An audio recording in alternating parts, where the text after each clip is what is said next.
আসসালামু আলাইকুম রহমতুল্লাহ। প্রিয় শিক্ষার্থী বন্ধুরা, ইজি অ্যাকাউন্টিং এর আজকের ক্লাসে তোমাদের স্বাগতম। আজকে আমরা বিবিএ অনার্স সেকেন্ড ইয়ারের অ্যাকাউন্টিং এবং ফাইন্যান্স ডিপার্টমেন্টের এবং বিবিএ অনার্স থার্ড ইয়ারের ম্যানেজমেন্ট ডিপার্টমেন্ট এবং মার্কেটিং ডিপার্টমেন্টের ট্যাক্সেশন ইন বাংলাদেশ বইয়ের বেতন খাতের আয় নিয়ে আলোচনা করব। তো বেতন খাতে আয়ে এর আগে আমরা আরও 3টি ক্লাস নিয়েছিলাম। সেই 3টি ক্লাসে আমরা বিভিন্ন বেতন খাতের কেস স্টাডি করে দেখিয়েছিলাম যে বেতন খাতে আয়ে কিভাবে আয় নির্ণয় করা হয়। তো আজকে আমরা এই বেতন খাতের আয়ের বিনিয়োগ ভাতা এবং কর দায় নির্ণয় করা শিখব। এর মধ্য দিয়ে আমরা বেতন খাতের আয়ের একটা কমপ্লিট ম্যাথ করার মতো দক্ষতা অর্জন করতে পারবো। তো আজকের ক্লাসটি দেখলে তোমরা আশা করি নিজেরাই ম্যাথগুলো প্র্যাকটিস করতে পারবা। তো চলো আমরা আমাদের ক্লাসটি শুরু করি। তার আগে বলে নিই, যারা আমার চ্যানেলটি এখনও সাবস্ক্রাইব করেনি তারা অবশ্যই সাবস্ক্রাইব করবা, এবং যারা অলরেডি সাবস্ক্রাইব করেছো তাদেরকে অভিনন্দন। এবং তোমাদের যদি ক্লাসগুলো ভালো লাগে অবশ্যই তোমাদের বন্ধু বান্ধবের সাথে শেয়ার করবা, এটা তোমাদের কাছে আমার দাবি। আর তোমাদের কেমন লাগলো আমার ক্লাসটি অবশ্যই তোমরা আমাকে কমেন্ট বক্সে জানাবা। চলো আজকে আমরা আমাদের ক্লাসটি শুরু করি। তো আমরা মোট আয়ের পরে আজকে আমরা দেখব কর রেয়াতযোগ্য আয় বা বিনিয়োগ ভাতা নির্ণয়। তো কর রেয়াতযোগ্য আয় এবং বিনিয়োগ ভাতা বলতে আমরা যে জিনিসটা বুঝি সেটা হচ্ছে যে একজন মানুষ যখন তার অর্জিত আয় থেকে সম্পূর্ণ টাকা ব্যয় না করে কিছু ভবিষ্যতের জন্য বিনিয়োগ করে রাখে, সেই বিনিয়োগের উপর সরকার একটি কর ছাড় দিয়ে থাকে। তো সরকার যেই বিনিয়োগের উপর কর ছাড় দিয়ে থাকে বা যে সঞ্চয়ের উপর কর ছাড় দিয়ে থাকে সেটাকে মূলত বিনিয়োগ ভাতা বা কর রেয়াতযোগ্য আয় বলা হয়। তো আমরা দেখব কর রেয়াতযোগ্য আয়ের মধ্যে কোন কোন দফাগুলো আসে এবং কোন দফাগুলো কিভাবে লিখতে হবে সেটা আজকে আমরা শিখব। এর আগে অলরেডি আমরা মোট কর আয়টা বের করা শিখেছিলাম, মোট আয়টা বের করা শিখেছিলাম। তো আজকে আমরা মূলত বিনিয়োগ ভাতা এবং কর দায় নির্ণয় করাটা শিখব। তো এখানে দেখো, প্রথমে আমরা দেখব জীবন বীমা প্রিমিয়াম। যদি এখানে করদাতা বা তার নাবালক সন্তান এবং স্ত্রীর জন্য জীবন বীমা প্রিমিয়াম দিয়ে থাকে, তাহলে সেক্ষেত্রে মনে রাখবা যে মোট বিমা মূল্য যত থাকবে তত 10%-এর যে দুটির মধ্যে যেটি কম, অর্থাৎ করদাতা যে প্রিমিয়ামটা দিয়েছে এবং বিমা মূল্যের 10%, এই দুটার মধ্যে যেটা কম সেটা এখানে বিনিয়োগ ভাতার মধ্যে আসবে। এখন তোমাদের প্রশ্ন থাকতে পারে যে বিমা মূল্য বলতে আমরা কি বুঝি। ধরো একজন করদাতা একটি বিমা করেছে 20 লাখ টাকার, এখন তাকে প্রতি বছর ধরো 1.5 লক্ষ টাকা করে প্রিমিয়াম দিতে হয়। তার মানে তার যখন বিমাটা মূল্যপূর্তি হবে তখন সে তার 2 লাখ টাকা 20 লাখ টাকা পাবে।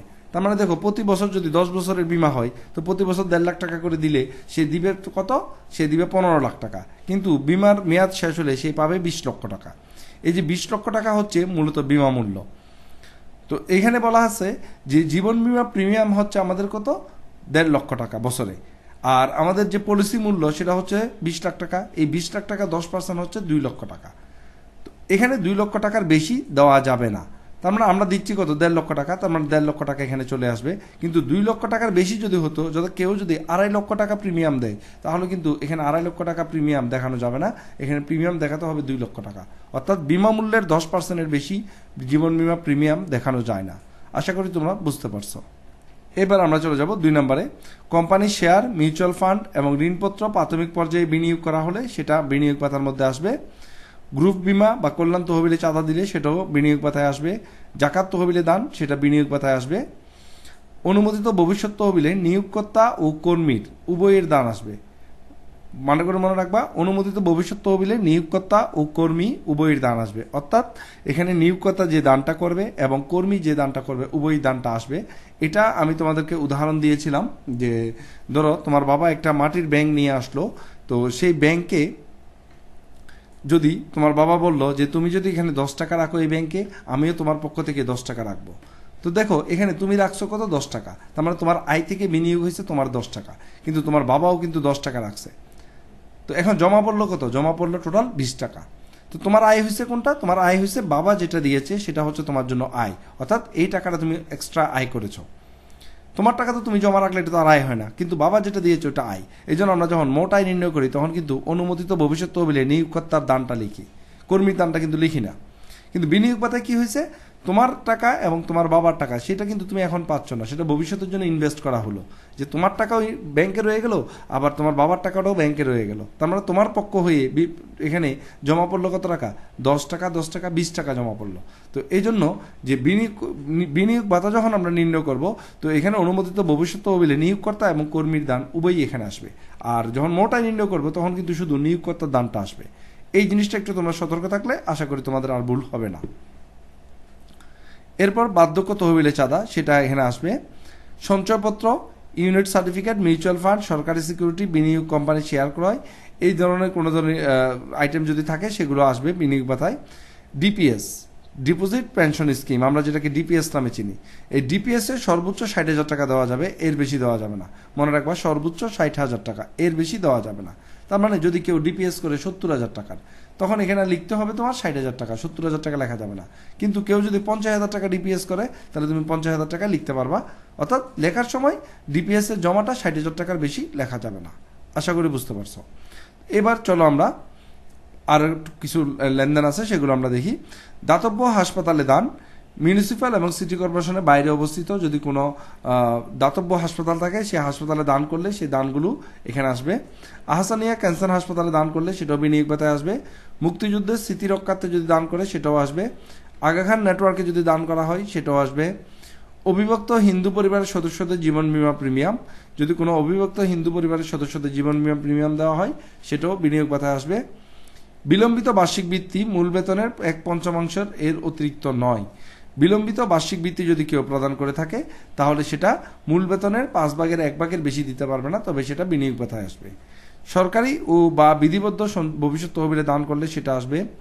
অনুমোদিত জনকল্যাণ সেবামূলক শিক্ষা প্রতিষ্ঠানে দান করা হলে, এশিয়াটিক সোসাইটি বাংলাদেশে দান করা হলে, জাতির জনকের স্মৃতি রক্ষার্থে নিয়োজিত জাতীয় প্রতিষ্ঠানে দান করা হলে, এবং বাংলাদেশ সরকারের ট্রেজারি বন্ডে বিনিয়োগ, সুপার এভিয়েশন ফান্ডে প্রদত্ত চাঁদা, এই জিনিসগুলোতে যদি দান করে থাকে তাহলে সেটা বিনিয়োগ ভাতার অন্তর্ভুক্ত হবে। এরপর আমরা আরো কিছু লেনদেন দেখি। বাংলাদেশ স্টক এক্সচেঞ্জে তালিকাভুক্ত company share, stock, mutual fund এবং ডিবেঞ্চারে বিনিয়োগ, যদি শেয়ার বাজার থেকে কেউ যদি শেয়ার কিনে তাহলে সেটাও বিনিয়োগ ভাতার অন্তর্ভুক্ত হবে। প্রতিবন্ধীদের কল্যাণে স্থাপিত প্রতিষ্ঠানে দান, প্রতিবন্ধীদের কল্যাণে যদি কোনো স্থাপিত প্রতিষ্ঠান থাকে সেখানে যদি দান করে সেটা আসবে। মুক্তিযুদ্ধ জাদুঘরে প্রদত্ত দান, ঢাকা আহসানিয়া মিশন ক্যান্সার হাসপাতালে দান করলে, ICDDRB যেটাকে আমরা কলেরা হাসপাতাল বলি, সেখানে যদি কেউ দান করে সেটাও বিনিয়োগ ভাতায় দেখাতে পারবে।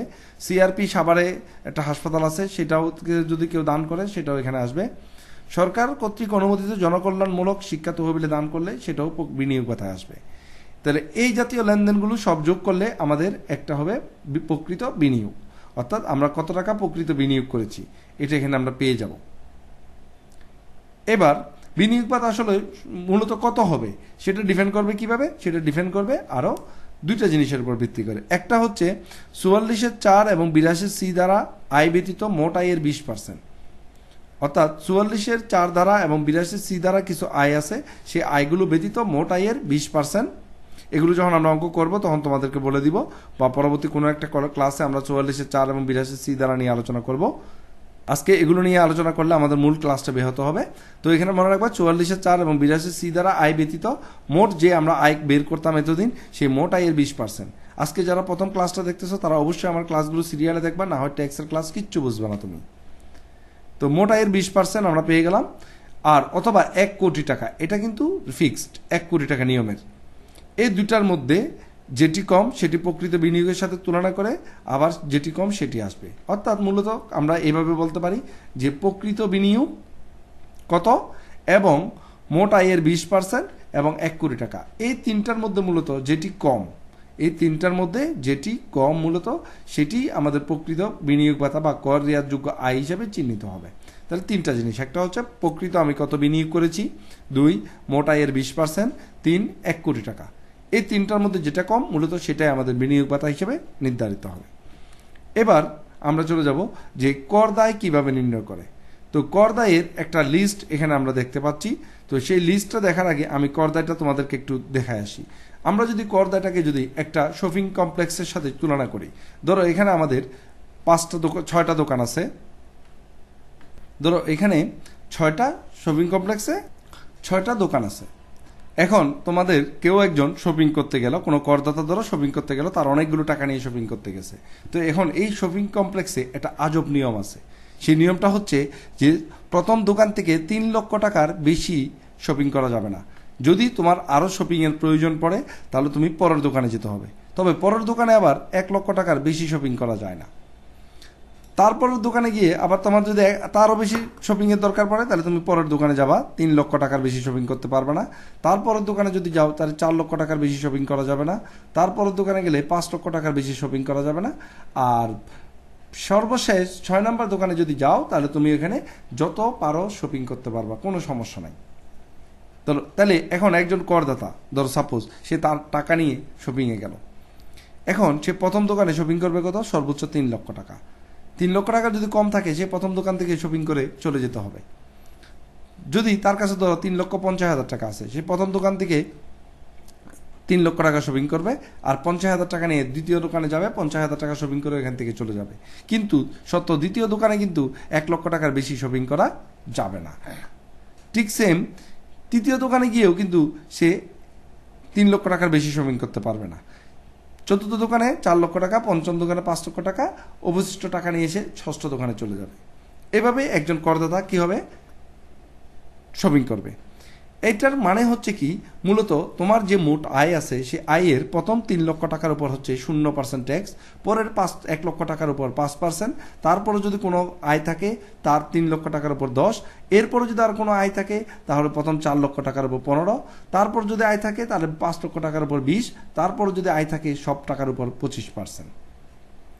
তার মানে যদি কেউ ধরো সাপোজ খেয়াল করো, সরকার যদি বলা হয় যে এই দোকানগুলোতে এই পার্সেন্টেজ হারে ট্যাক্স নিবে, তো প্রথম যদি কেউ যদি 3.5 লক্ষ টাকা নিয়ে শপিংয়ে যায়, ধরো কেউ 3.5 লক্ষ টাকা নিয়ে শপিংয়ে গেল, তাহলে এখন এই দোকানে 3 লক্ষ টাকা শপিং করছে, কোনো ট্যাক্স দিতে হবে না, কারণ ট্যাক্স 0%। পরবর্তী দোকানে সে গিয়ে আর থাকবে কত? 50,000। এই 50,000 দিয়ে শপিং করবে, সো 50,000-এর উপর 5% 2,500 টাকা সে ট্যাক্স দিতে হবে। এভাবে মূলত ট্যাক্সটা নির্ণয় করা হয়। তো এখন আমরা দেখব তোমাদের এই ট্যাক্সটার যে একটা ধারা, সেখানে আমরা দেখতে পাচ্ছি ধরো একজনের আয় 47,50,000 টাকা। সে কি করবে? প্রথম 3 লাখ টাকার উপর 0% ট্যাক্স দিবে, 0।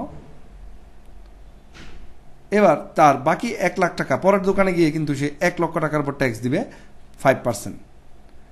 কারণ এখানে ইচ্ছে করলে সে কিন্তু সব টাকার উপর 5% দিতে পারবে না, 1 লক্ষ টাকার বেশি 5% দিতে পারবে না। তারপর সে তারপরের স্টেপে গিয়ে 3 লক্ষ টাকার উপর দিতে পারবে 10% ট্যাক্স। তারপর যে টাকাটা থাকবে সেটার উপর সে 4 লক্ষ টাকার উপর দিবে 15% ট্যাক্স। এরপর সে যে টাকাটা থাকবে সেটা 5 লক্ষ টাকার উপর দিবে 20% ট্যাক্স। এখন তার কত টাকা চলে গেল দেখো, 3, 3 কে 4, 4 3 7, 7 4 11, 11 16 লাখ টাকা চলে গেছে। তার কাছে আরো 31,50,000 টাকা আছে। এটা সে সর্বশেষ স্টেপ থেকে 25%-এর ট্যাক্স দিয়ে দিবে, তাহলে কাজটা শেষ হয়ে গেল। কারণ কারো যদি ধরো 4.5 লাখ টাকা আছে, তখন সে কি করবে? সে প্রথম 3 লাখ টাকার উপর দিবে 0%, তারপর 1 লক্ষ টাকার উপর দিবে 5%, তারপর যে 50,000 টাকা আছে সেই 50,000 টাকার উপর দিবে 10%। কিন্তু এই তৃতীয় স্টেপে এসে যদি 3 লাখ টাকার বেশি থাকতো, তার মানে সে তৃতীয় স্টেপে 3 লাখ টাকায় ট্যাক্স দিয়ে বাকি টাকা নিয়ে সে পরের স্টেপে চলে যেত। তো এ হচ্ছে মূলত আমাদের কর ধার্য করার নিয়ম। এরপর আমাদের এখানে কিছু অ্যাডজাস্টমেন্ট আছে। অংশীদারদের ফার্মের আয় যদি থাকে ওখানে গড় হারে কর রেয়াত পাওয়া যায়, উচ্চ স্তরের করকর্তন বাদ দিতে হয়, অগ্রিম কর বাদ দিতে হয়, আর বিনিয়োগ ভাতা বাদ দিতে হয় 15%। একটু আগে তোমরা যে বিনিয়োগ ভাতাটা বের করেছিলা সেই বিনিয়োগ ভাতার উপর 15% ছাড় পাওয়া যাবে। এ হচ্ছে আমাদের টোটাল কর দায় নির্ণয় নিয়ম। তো আজকে আমরা তোমাদেরকে এই ক্লাসে আরেকটি ম্যাথ দেখাবো যাতে তোমরা এই জিনিসটা প্র্যাকটিক্যালি দেখতে পারো। তো চলো আমরা দেখে আসি। ইজি এক্সাম্পল 1-এ আজকে আমরা যে ম্যাথটি সমাধান করব সেই ম্যাথটি ম্যানেজমেন্ট ডিপার্টমেন্টে আসছিল যে 2016 সালে। তো তোমরা এখানে একটা এক্সাম্পল দেখতে পাচ্ছ। এখানে জনাব হাশেম বেসরকারি বীমা কোম্পানির একজন কর্মকর্তা। 30 জুন 2022 তারিখে তার সমাপ্ত বছরের আয় নিম্নরূপ দেওয়া আছে। মাসিক মূল বেতন হচ্ছে 60,000 টাকা, মহার্ঘ ভাতা 10%, মাসিক চিকিৎসা ভাতা হচ্ছে 1,000 টাকা, যার প্রকৃত খরচ প্রতি মাসে 750 টাকা। চিকিৎসা ভাতার ক্ষেত্রে প্রকৃত খরচের কোনো কাজ নাই, এটা দেওয়া থাকলেও তোমাদের কোনো টেনশনের কারণ নাই। বাড়ি ভাড়া ভাতা মূল বেতনের 55%, আপ্যায়ন ভাতা 1200 টাকা প্রতি মাসে। এখানে প্রকৃত খরচ 1,000 টাকা। তো আমাদের আপ্যায়ন ভাতার সাথে প্রকৃত খরচের কোনো কাজ নাই, এগুলো শুধু শুধু দিয়ে রাখছে, আমাদের কোনো কাজ করতে হবে না এটার। উৎসব বোনাস 2 মাসের মূল বেতনের সমান। তিনি পূর্ণ সময় ব্যবহারের জন্য নিয়োগকর্তা থেকে একটি গাড়ি পেয়েছেন, তার মানে তার যাতায়াত ভাতা বাবদ তিনি একটা গাড়ি পেয়েছেন। তিনি তার মূল বেতনের 10% অনুমোদিত ভবিষ্যৎ তহবিলে জমা দেন। তো নিয়োগকর্তা যদি কর্মী যদি অনুমোদিত ভবিষ্যৎ তহবিলে 10% দেন, সেখানে কিন্তু নিয়োগকর্তাও 10% দেন। এটা বললেও দিবে, না বললেও দিবে, যেহেতু অনুমোদিত ভবিষ্যৎ তহবিল। এখানে নিয়োগ কর্মী দিলেই নিয়োগকর্তা দিতে হয়, তো এখানে নিয়োগকর্তাও দিবে, এটা আমরা বুঝে নিব। এই তহবিলে সঞ্চিত অর্থের উপর 12% হারে 12,000 টাকা সে সুদ পেয়েছে, অর্থাৎ 12% হারে 12,000 টাকা সুদ পেয়েছে। তিনি মাসিক 500 টাকার একটি যৌথ বিমা স্কিমে প্রদান করেন। তিনি এই বছর 15,000 টাকা ভ্রমণ ভাতা পান এবং এবছর জনাব হাশেমের বিনিয়োগ ও খরচসমূহ নিম্নরূপ। তার স্ত্রীর জীবনের উপর করা জীবন বিমা প্রিমিয়াম দিচ্ছেন 70,000 টাকা এবং স্টক এক্সচেঞ্জের তালিকাভুক্ত শেয়ার কিনেছে 1 লক্ষ টাকা। তিনি বাংলাদেশ ফুটবল ফেডারেশনে দান করেছেন 20,000 টাকা এবং ব্যাংকে তার একটি ডিপোজিট পেনশন স্কিম ডিপিএস আছে, সেখানে মাসে রাখে 1,000 টাকা। তার মানে তার কিছু বিনিয়োগ দেওয়া আছে এবং কিছু আয় দেওয়া আছে। নিচে বলা হচ্ছে উপরিক্ত তথ্যের ভিত্তিতে জনাব হাশেমের মোট আয় নির্ণয় করা এবং কর দায় নির্ণয় করা। তো কর দায় যদি নির্ণয় করতে হয় আমাদের বিনিয়োগ ভাতা বাদ দিতে হবে, সো আমাদের এই অঙ্কে বিনিয়োগ ভাতাও করতে হবে। তো চলে আসো আমরা প্রথমে মোট আয়টা বের করে নিই। মোট আয়টা বের করতে হলো, তারপর আমরা বিনিয়োগ ভাতা বের করব, তারপর আমরা যাব কর দায়ে। এই ম্যাথটা যদি তোমরা ভালো করে দেখো, তোমাদের যে বইয়ে ম্যাথগুলো আছে তোমরা ইজিলি ম্যাথগুলো প্র্যাকটিস করতে পারবা, কোনো সমস্যা হবে না ইনশাআল্লাহ। তো আমাদের এখানে যেহেতু বলা আছে করদাতার আয় বর্ষটা হচ্ছে 30 জুন 2022 তারিখ, তো তার আয় বর্ষ হচ্ছে আয় বর্ষ 2021-2022 এবং তার কর বর্ষ হবে 2022-2023। তো জনাব হাশেম এখানে বেতন খাতে আয় লিখছে, আমরা প্রথমে বেতন খাতে দ্বারা আয়টা লিখে নিব 21 নম্বর দ্বারা।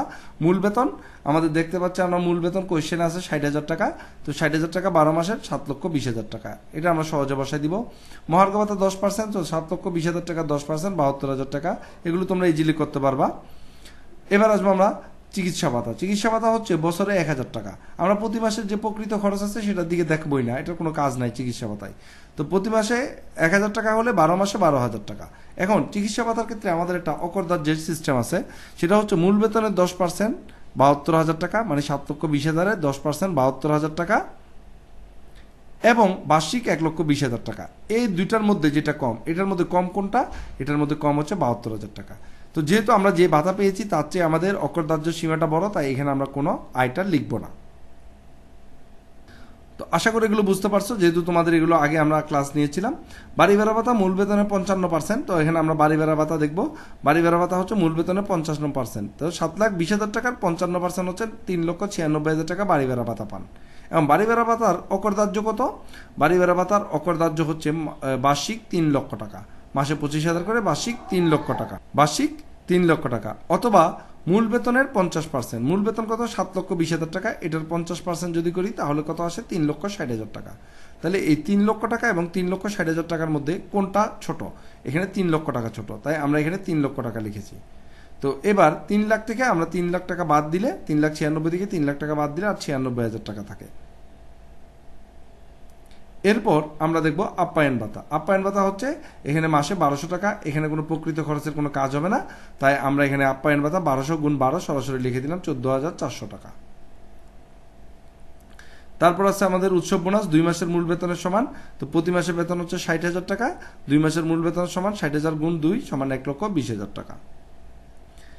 এরপর আমাদের এখানে বলা আছে তিনি পূর্ণ সময় ব্যবহারের জন্য নিয়োগকর্তার নিকট থেকে একটি গাড়ি পেয়েছেন, অর্থাৎ তাকে একটা গাড়ি দেওয়া হয়েছে। তো আমরা জানি যাতায়াত ভাতা 3 প্রকার, একটা হচ্ছে নগদ প্রাপ্ত যাতায়াত ভাতা, আর একটা হচ্ছে গাড়ি এবং গাড়ি প্লাস অন্যান্য যদি সুবিধা পেয়ে থাকে। তো যেহেতু এখানে গাড়ি পেয়েছেন, তো নিয়ম হচ্ছে মূল বেতনের 5%, মূল বেতনের 5% 36,000 টাকা আসে এবং বার্ষিক সর্বোচ্চ 60,000 টাকা। এই দুটার মধ্যে কিন্তু যেটা বড়, আমরা সব জায়গায় কিন্তু যেটি কম লিখি, কিন্তু এখানে দেখো যেটি বড়, তার মানে এই 36 এবং 60-এর মধ্যে বড় কোনটা? 60,000 টাকা। তো এখানে তারা আবার যোগ নগদ যাতায়াত, এখানে আমরা কোয়েশ্চেনে কোথাও নগদ যাতায়াত ভাতা পায় এমন কোনো কিছু লেনদেন দেখতে পাচ্ছি না, তার মানে এটা একটা প্রিন্টিং মিস্টেক, তো এটা তোমরা এখানে লিখবা না, এটা কেটে দিবা। যদি কোয়েশ্চেন এখানে বলা থাকতো যে তিনি 3 লাখ টাকা 3,000 টাকা করে প্রতি মাসে আবার যাতায়াত ভাতা পায়, তাহলে এটা আসতো। তাহলে এখানে এই 36,000 টাকা আসবে না, তোমরা এটা কাইটে এখানে শুধু 60,000 টাকা লিখে দিবা। এটা একটু মিস্টেক আছে, এটা তোমরা কারেকশনটা করে নিবা। যেহেতু আমাদের এটা বই থেকে নেওয়া, তো এটা আমরা কারেকশন করতে পারতেছি না, তোমরা এটা করে নিবা। এখানে শুধু 60,000 টাকা আসবে, যেহেতু এখানে জগৎ যাতায়াত ভাতা আমরা কোয়েশ্চেনে দেখতে পাচ্ছি না।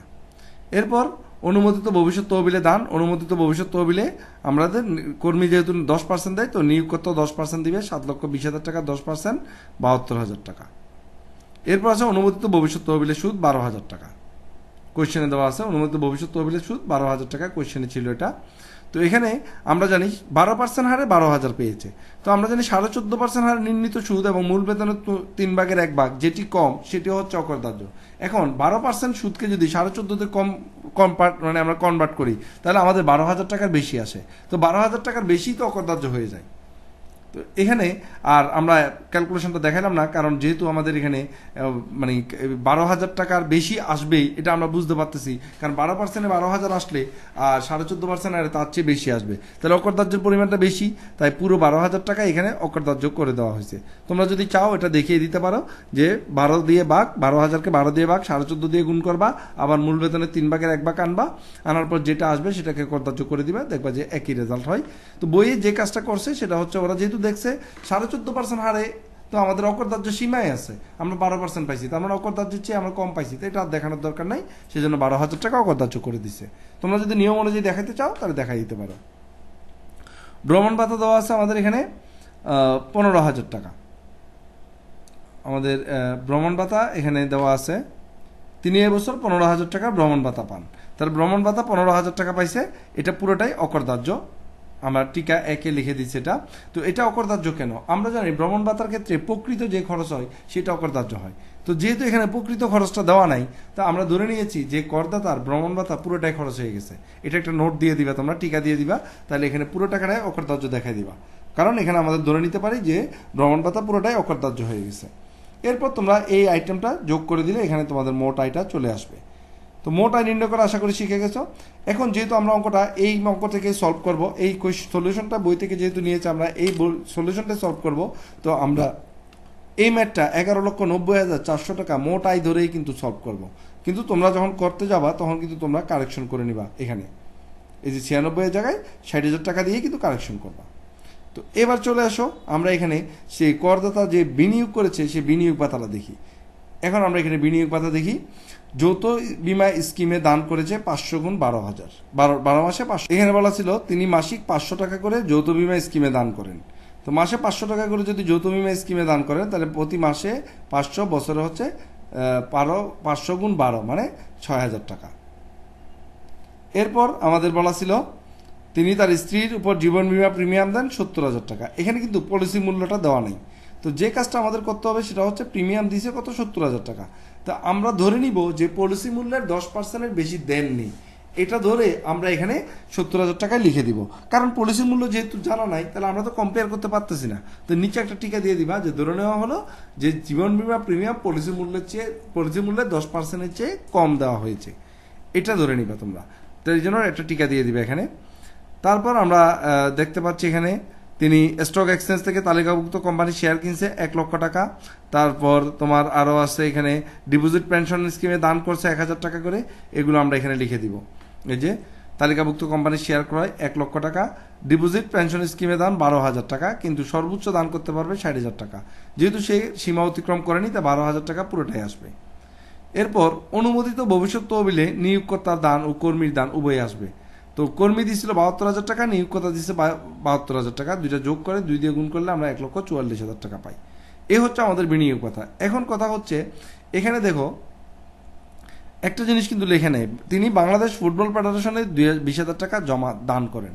এই বাংলাদেশ ফুটবল ফেডারেশন কিন্তু আমাদের যে কর বিনিয়োগ ভাতার যে সীমা যে লিস্ট ছিল সেই লিস্টের মধ্যে বাংলাদেশ ফুটবল ফেডারেশন ছিল না, তাই এটাকে বিনিয়োগ ভাতায় নেওয়া গেল না, এটাতে আমরা বিনিয়োগ ভাতায় নিতে পারিনি, এজন্য এটা বিনিয়োগ ভাতায় আসবে না।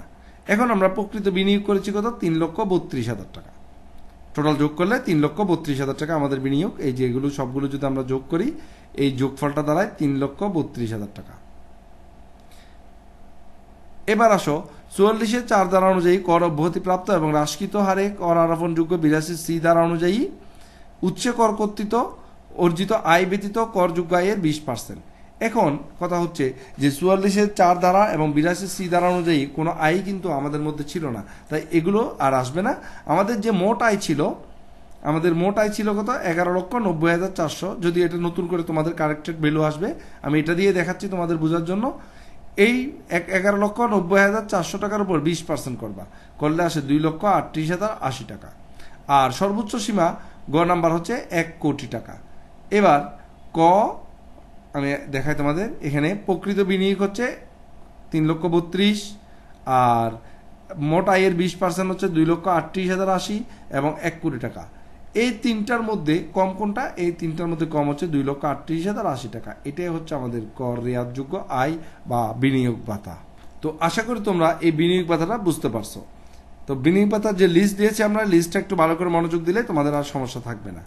এবার আমরা চলে যাব কর দায় নির্ণয় করতে। তো কর দায় নির্ণয়ের সময় আমাদের মোট আয় কত ছিল আমরা একটু দেখাই তোমাদের। তো আমাদের যে মোট আয় আছে 11,90,400 টাকা।